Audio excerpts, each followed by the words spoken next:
জামায়াতে ইসলামীর ইশতেহার ঘোষণা করা হচ্ছে। 10টা প্রতিশ্রুতির কথা জানিয়ে ইশতেহারে বলা হয়েছে, আগামীতে জামায়াতে ইসলামী ক্ষমতায় গেলে সততা, ঐক্য, ইনসাফ, দক্ষতা ও কর্মসংস্থানের সুযোগ সৃষ্টি করবে, আর এর বিপরীতে দুর্নীতি, ফ্যাসিবাদ, আধিপত্যবাদ, বেকারত্ব ও চাঁদাবাজি মুক্ত বাংলাদেশ গঠন করবে।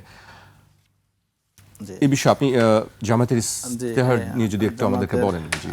আপনি অলরেডি উল্লেখ করেছেন, আমি রিপিট না করি। জামায়াতের ইশতেহারে প্রধান 5টা ইস্যু যে হ্যাঁ, যে সবসময় আমরা এই 5টা ইস্যু যে হ্যাঁ বলবো এবং 5টা ইস্যু যে না বলবো, এটা যে 5টা ইস্যুজ আপনি মেনশন করেছেন হ্যাঁ এবং নাতে, এই 5টা ইস্যুজ রেখেছে। এর বাইরে এটা 8টা চ্যাপ্টারে বিভক্ত 41টা এরিয়ায় বিভিন্ন ইশতেহার ঘোষণা করা হয়েছে।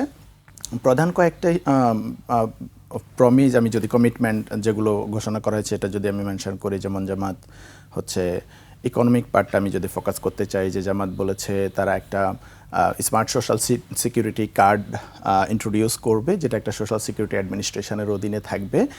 আমাদের এখন বর্তমানে যেমন আমাদের এনআইডি, আমার টিন নাম্বার, আমার বিভিন্ন সোশ্যাল সেফটি নেটের জন্য বিভিন্ন নাম্বার বা আরও যেসব ইস্যুজ আছে, অনেকগুলো কার্ড আমাকে ক্যারি করতে হয় বা নাম্বার থাকতে হয়।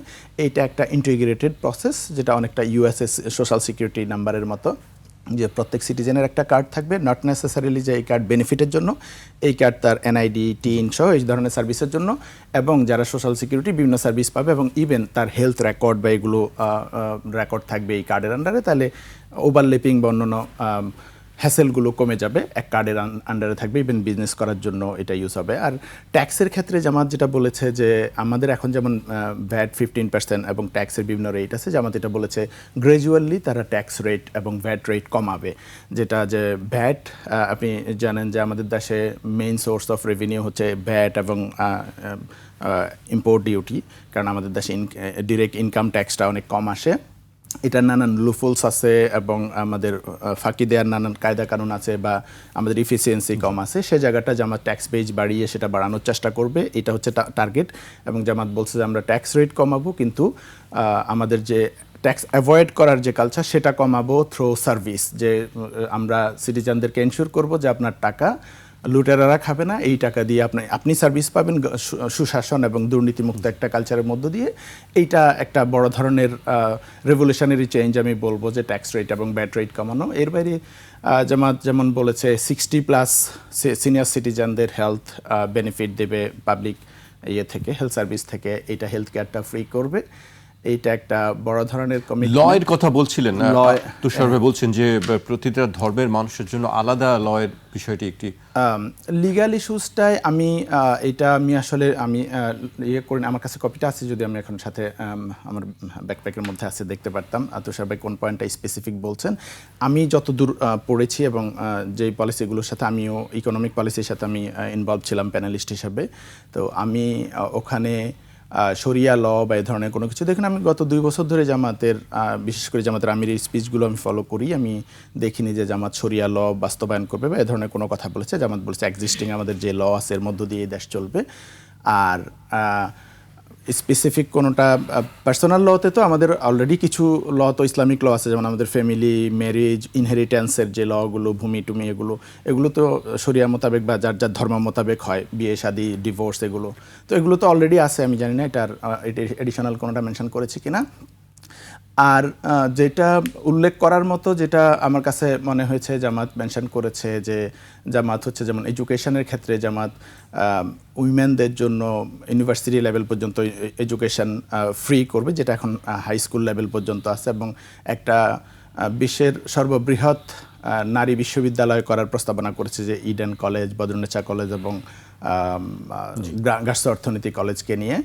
এ ধরনের বেশ কিছু প্রস্তাবনা জামাতের ইয়ের মধ্যে আসে। আর জামাতের সবচেয়ে বড় যেটা সেলিং পয়েন্ট আমার কাছে মনে হচ্ছে, যে জামাত বলছে আমরা একটা দুর্নীতিমুক্ত, চাঁদাবাজি মুক্ত দেশ গড়ব, এবং দ্রব্যমূল্য কন্ট্রোল করার ক্ষেত্রে তারা একটা বাজার ব্যবস্থাপনা, কানেক্টিভিটি এবং সিন্ডিকেট বন্ধ করার মাধ্যমে দ্রব্যমূল্য কন্ট্রোলে রাখার ব্যাপারে তাদের একটা কমিটমেন্ট আছে। তো দুর্নীতি এবং সুশাসন, দুর্নীতিমুক্ত, সুশাসন এবং চাঁদাবাজি মুক্ত, এই কমিটমেন্টটা তারা বেশি হাইলাইট করছে, যে এটার মধ্য দিয়ে তারা মনে করছে যে আমরা গভর্নমেন্টের বিভিন্ন স্তরে ইফিসিয়েন্সি বাড়াতে পারবো, এবং স্টেট ওন যেসব রাষ্ট্রীয় মালিকানাধীন যেসব এন্টারপ্রাইজগুলো আছে যেগুলো বছরের পর বছর লস করছে, সেগুলোর ক্ষেত্রে তারা বলছে যে তারা দুর্নীতিমুক্ত করতে পারলে সেখানে ইফিসিয়েন্সি আসলে লস মুক্ত হতে পারবে। আজকে আমাদের আলোচনার বিষয় ছিল, ট্যাগলাইন ছিল যে ক্ষমতায় কে আসছে। আমি তুষার ভাইয়ের কাছে এই প্রশ্নটি ছিল, আপনি আসার আগে আমরা সেই প্রশ্নের উত্তর, আপনার কাছে কি মনে হয় ক্ষমতায় কে আসছে? দেখেন, এটা তো একটা কঠিন কোশ্চেন, এভাবে ডিরেক্টলি মানে বলা তো যায় না। ডেফিনেটলি এখানে দুটো দল কম্পিট করছে, এটা ভালো। আমি মনে করি এই যে জুলাইয়ের পরে আমরা একটা নির্বাচন পাচ্ছি, এটাই আমাদের একটা বড় অর্জন। দীর্ঘদিন ধরে আমরা একটা আনডেমোক্রেটিক সিস্টেমের মধ্য দিয়ে ছিলাম, ফেসিবাদী সিস্টেম বা স্বৈরাচারী যাই বলি। তিনটা নির্বাচন আমরা দেশের জনগণ ভোট দিতে পারে না, সো মানুষের মধ্যে একটা তীব্র আকাঙ্ক্ষা আছে, তারা ভোট দিবে উৎসবের মতো করে, তাদের গণতান্ত্রিক অধিকারটা তারা চর্চা করবে। এটা হচ্ছে প্রথম সাফল্য আমি মনে করি, এবং আমি চাই যে গভর্নমেন্ট এবং রাজনৈতিক দলগুলো এটা এনশিওর করুক যে আমরা যে গণতন্ত্রের জন্য এত বছর ধরে লড়াই সংগ্রাম করছি এটা যেন এনশিওর হয়। আর প্রতিদ্বন্দ্বিতার ক্ষেত্রে আসলে কোনটা মনে হচ্ছে যে কে এগিয়ে আছে কে পিছিয়ে আছে? আমরা বিভিন্ন জরিপ দেখছি, ক্ষেত্রে জরিপগুলো, জরিপগুলো কি আসলে কতটুকু? আমাদের কাছে যতটুকু ডেটা আছে, রিসেন্টলি গতকালও মনে হয় একটা জরিপ আমি প্রেস ক্লাবে মনে হয় ডেইলি স্টারে দেখছিলাম আমি। তো এখন আমাদের কাছে তথ্য উপাত্ত বলতে জরিপগুলো আছে, বা মানুষের পালস, আমরা যখন পথে ঘাটে চলছি ফিরছি পালস বুঝে কিছু অনুমান করা যায়। তো জরিপগুলো আমি যদি দেখি গত 1.5 বছর ধরে জরিপগুলোর প্যাটার্ন যদি আমি দেখি, ট্রেন্ড, যে জরিপগুলোতে শুরুর দিকে যেমন বিএনপি জামাতের 10% বা 15% এরকম ডিফারেন্স দেখাচ্ছিল, সেটা ধীরে ধীরে কমে এসে লেটেস্ট একটাতে 1% ডিফারেন্স দেখেছিলাম বিএনপি জামাতের মধ্যে। আর সর্বশেষ যে জরিপটা গতকাল মনে হয় পাবলিশ হলো, আমি ডেইলি স্টারে নিউজ পড়ছিলাম, এখানে দেখাচ্ছে যে আওয়ামী লীগের ভোটের একটা বড় অংশ বিএনপির দিকে যাবে, প্রায় 48% ওনারা বলেছেন, সম্ভবত 28 বা 27% যাবে জামাতের দিকে। তরুণদের ভোটের ক্ষেত্রে এটা কনসিস্টেন্টলি সবগুলো সার্ভেতে আসছে যে তরুণদের ভোটের, যেমন গতকাল এটা মনে হয় 39% তরুণদের ভোট হচ্ছে জামাতের দিকে, 17% হচ্ছে এনসিপির দিকে, এরকম স্ট্যাটিস্টিক্স দেখলাম। এটা হলে মোর দেন 50% তরুণদের ভোট জামাত এবং তার জোটের দিকে যাবে, এবং 27% সম্ভবত বিএনপির দিকে। সো এইটা একটা প্যাটার্ন বোঝা যাচ্ছে সার্ভেগুলোতে, যে তরুণদের ভোট, নারীদের ভোট এবং শিক্ষিত মানুষদের ভোট রিলেটিভলি জামাতের দিকে বেশি, এবং বয়স্ক মানুষদের ভোট এবং রিলেটিভলি কম শিক্ষিত মানুষদের ভোট হচ্ছে বিএনপির দিকে বেশি। সো আমি মনে করি একটা প্রতিদ্বন্দ্বিতাপূর্ণ ইলেকশন হবে।